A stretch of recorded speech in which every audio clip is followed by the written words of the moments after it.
Good morning students. हमने पिछले अपने वीडियो में पैमाने के प्रतिफल के बारे में आपको जानकारी दी थी और ये बताया गया था कि यह पैमाने का प्रतिफल उत्पादन प्रक्रिया के तहत दीर्घकाल में दिखाई देता है और दीर्घकाल में जब उत्पादन के सभी साधन परिवर्तनशील होते हैं तो ऐसी स्थिति में यदि हम साधनों में परिवर्तन करते हैं तो उस आनुपातिक परिवर्तन का उत्पादन के अनुपात पर क्या प्रभाव पड़ता है, इसको हम पैमाने के प्रतिफल के अंतर्गत देखते हैं। और हमने पाया कि पैमाने के प्रतिफल में तीन स्थितियां हमें दिखाई देती है: पैमाने का समान प्रतिफल, पैमाने का वर्धमान प्रतिफल और पैमाने का घटता या ह्रासमान प्रतिफल। पैमाने के समान प्रतिफल के अंतर्गत हमने पिछले वीडियो में आपसे बताया कि जिस अनुपात में हम उत्पादन के साधनों में वृद्धि करते हैं और तो ऐसी स्थिति में उत्पादन भी उसी अनुपात में बढ़ता है, इसीलिए हम उसे पैमाने के समान प्रतिफल की स्थिति कहते हैं। और ऐसी स्थिति में औसत लागत और सीमांत लागतें भी स्थिति भी लगभग स्थिर सी बनी हुई होती है। और उसको हमने जब रिजिड लाइन और समुत्पत्ति वक्रों की सहायता से देखा तो आपको ये बताया कि समुत्पत्ति वक्रों के बीच का अंतराल है वो लगभग समान बना रहता है। आज हम लेते हैं पैमाने का वर्धमान प्रतिफल। वर्धमान प्रतिफल के अंतर्गत अभिप्राय यह है कि इंक्रीजिंग रिटर्न टू स्केल, यानी पैमाने का वर्धमान प्रतिफल या बढ़ता प्रतिफल आसान भाषा में, इसके अंतर्गत जिस अनुपात में हम उत्पादन के साधन बढ़ाते हैं उत्पादन उससे अधिक अनुपात में बढ़ता है और ऐसी स्थिति में लागतें भी तेज़ी से घटती हुई होती हैं। उसे हम पैमाने के वर्धमान प्रतिफल की स्थिति को के रूप में परिभाषित करते हैं। यहाँ हम एक सारणी की सहायता से देखते हैं कि तीन स्थितियाँ दी हुई है, चार स्थिति, जिसमें लेबर और कैपिटल यहाँ लगा रखा है। फिर है उत्पादन की मात्रा, उत्पत्ति की मात्रा और फिर श्रम प्लस पूंजी में पिछली स्थिति, क्योंकि हमें तुलना करके देखनी पड़ती है, पिछली स्थिति की तुलना में वृद्धि, प्रतिशत वृद्धि कितनी है। और फिर है, ये तो है साधनों में प्रतिशत वृद्धि, और फिर देखते हैं उत्पत्ति में पिछली स्थिति की तुलना में वृद्धि, कि उत्पत्ति में कितनी वृद्धि होती है। इस टेबल के सहायता से हम पैमाने के इंक्रीजिंग रिटर्न्स टू स्केल देखते हैं। स्थिति फर्स्ट, सेकेंड, थर्ड और फोर्थ, जैसे हमने एक कैपिटल एक लेबर लगाया तो उत्पादन की मात्रा एक हुई। यहाँ पर हम कोई चेंज न प्रोडक्ट देख रहे हैं, प्रारंभिक स्थिति है। फिर जैसे ही हमने साधनों को दुगना किया उत्पादन दुगने से ज़्यादा 1 से 3 हो गया, अर्थात यहाँ हम चेंज साधनों में 100% का माने तो प्रोडक्शन में 200% हुआ।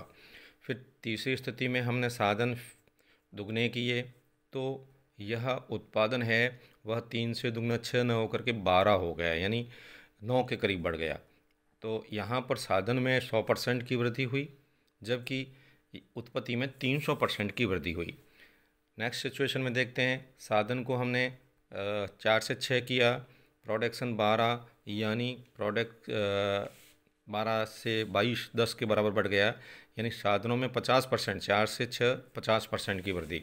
जबकि यहाँ पर कितनी वृद्धि हुई, 83.3% की वृद्धि हुई, अर्थात साधन 50% बढ़ाए, प्रोडक्शन 43.3% हो गया। साधन 100% बढ़ाए, 50% बढ़ाने पर 83.3 हुआ, 100% पर 300 की उत्पत्ति बढ़ी। यहाँ 100% हमने साधन बढ़ाए, उत्पत्ति 200% बढ़ी। तो इसका मतलब यह है कि ये वर्तमान प्रतिफल की स्थिति है कि जिस अनुपात में हम साधन बढ़ाते हैं उत्पादन उससे अधिक अनुपात में बढ़ता है। तो विद्यार्थियों, इस स्थिति को हम लागतों के में भी देख सकते हैं कि लागतें क्या दर्शाएगी। तो यही एक लागतों की स्थिति भी टेबल से देख लेते हैं। जैसे स्थिति फिर है लेबर प्लस कैपिटल और उत्पादन की मात्रा, फिर LTC long term total cost, LAC average cost जो कि टोटल कॉस्ट में प्रोडक्शन का भाग देने पर प्राप्त होती है, और LMC दीर्घकालीन सीमांत लागत और ये दीर्घकालीन औसत लागत, ये है दीर्घकालीन कुल लागत, क्योंकि पैमाने का प्रतिफल दीर्घकाल के लिए ही होता है। LMC होती है change in TC divided by change in Q, उत्पादन में परिवर्तन की स्थिति को।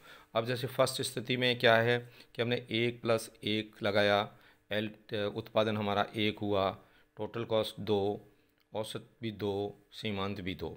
फिर दूसरी स्थिति देखिए, स्थिति सेकंड में हमने साधनों की मात्रा दुगनी की, उत्पादन 3 बढ़ा, यहाँ टोटल कॉस्ट 4 आई, टोटल कॉस्ट में से Q का भाग दिया तो एवरेज कॉस्ट 4/3 और marginal cost 1, change total cost बटा Q में परिवर्तन का भाग दिया। फिर हम तीसरी स्थिति में देखते हैं प्रोडक्शन 4 + 4 श्रम और पूंजी की 4 + 4 मात्रा लगाई, उत्पादन 12 हुआ, टोटल कॉस्ट 8 आई, एवरेज कॉस्ट हो गई 2/3, 8 में 12 का भाग 4 से कट गया तो 2/3 हो गया, और ये हो गया टोटल कॉस्ट में परिवर्तन 4 का, और इधर परिवर्तन हुआ है आपका 9 का, तो 4/9। और चौथी स्थिति में देखें 6 + 6 लगाए साधनों को, प्रोडक्शन 22 हुआ, टोटल कॉस्ट 12 आई, ये सीमांत औसत कॉस्ट 6/11 और 2/5।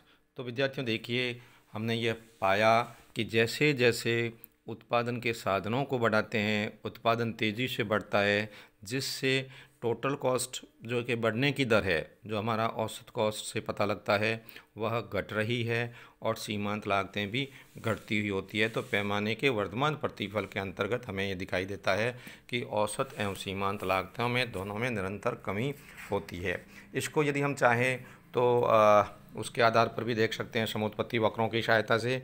देखिए, फिर समान प्रतिफल था, पैमाने के समान प्रतिफल के अंतर्गत इनमें जो वक्रों का गैप था वो इक्वल बना रहा था, और इसमें आप देखिए वक्रों के बीच में यानी जो दूरी है वह कम होती रही है। इससे यह स्पष्ट हो जाएगा। देखिए, मैं आपको समोत्पत्ति वक्र ड्रॉ करके बता रहा हूँ। ये समोत्पत्ति वक्रों के बीच की दूरियां कम होती जा रही। इसका मतलब यह है कि कम साधन से ही उतना ही प्रोडक्शन हो जाए। जैसे 10 उत्पादन, फिर 20, फिर 30, फिर 40 और फिर 50। तो ये वक्र क्या दर्शाते हैं? ये वक्र दर्शाते हैं कि हमें ABCDE हमने 5 वक्र ले लिए। यहाँ पर हम ले रहे हैं साधन X यानी श्रम हो सकता है, यहाँ साधन Y और उत्पत्ति की मात्रा भी हम माप सकते हैं। तो यहाँ पर हम ये दर्शाना चाहते हैं कि जैसे हमारा A पॉइंट है, A पॉइंट पर 4 × 4, फिर B पॉइंट पे 7 और 7, फिर C पॉइंट पे 9 और 9, D पॉइंट पे आप देखिए हमने D पॉइंट पर साधन दोनों कम किए हैं, 10.5, 10.5, लेकिन हमारा उत्पादन वो ही 10 इकाई के बराबर बढ़ा है। अर्थात कहने का मतलब है कि ये वक्र बताते हैं कि कम साधन लगा करके भी इनके वक्रों के बीच की दूरियां ये बताती है। ये देखिए यहाँ दूरियां, ये जो बता रहा हूँ, जो एरो से मैं संकेत कर रहा हूँ, यानी कहने का मतलब यह है कि हमने पहले से दूसरे, दूसरे से तीसरे में साधन जो बढ़ाए हैं उस पर उत्पादन 10-10 के इकाइयों के आसपास बढ़ रहा है। इसमें आप देख रहे हैं कि हमें जो है वह कम साधन लगाने पर भी उत्पादन हमें उतना का उतना मिल रहा है। इन वक्रों के बीच की दूरी तो बताती है साधन कितने लगाए, और वक्र को बता रहा है कि प्रोडक्शन कितना हुआ। तो बीच की दूरी जैसे जैसे घट रही है, इसका मतलब है कि कम साधन लगाने पर प्रोडक्शन उतना ही हो रहा है। और एक चीज़ ये भी बता देना चाहते हैं कि वह जो अपना इंक्रीजिंग रिटर्न्स टू स्केल है, पैमाने के बढ़ते प्रतिफल की स्थिति में यदि हम लागत वक्रों की स्थिति देखेंगे तो LMC घटता हुआ होगा और LAC भी घटता हुआ होगा। LAC ये हमारे जो है वह लागतों की स्थिति बनी रहेगी। जैसा कि उसमें आपने देखा था LAC समान प्रतिफल स्थिति में ये था, LAC और LMC बराबर थी। ये है पैमाने के समान प्रतिफल की स्थिति में, समान प्रतिफल, और ये है बढ़ते प्रतिफल की स्थिति में, बढ़ते प्रतिफल की स्थिति में अर्थात उत्पादन बढ़ रहा है तो कॉस्ट निश्चित रूप से घटेगी। तो इस प्रकार आप देख सकते हैं कि जो हमने इंक्रीजिंग रिटर्न्स टू स्केल बताया, जिसके अंतर्गत विद्यार्थियों आप ये ध्यान रखें कि जिस अनुपात में हम साधन बढ़ाते हैं उत्पादन उससे तेज़ी से बढ़ता है, और ऐसी स्थिति में लागतें घटती है। जो भी आपको टेबल से स्पष्ट किया, साथ में हमने समुत्पत्ति वक्रों के द्वारा भी बताया कि कम दूरी ये बताती है कि कम साधन लगाकर हम अधिक उत्पादन कर सकते हैं। तो इसे एक बार पढ़ें, और माइक्रो इकोनॉमिक्स में ये उत्पादन वाले चैप्टर में महत्वपूर्ण सवाल बनता है, और इससे संबंधित कोई समस्या हो तो आप संपर्क करें। धन्यवाद।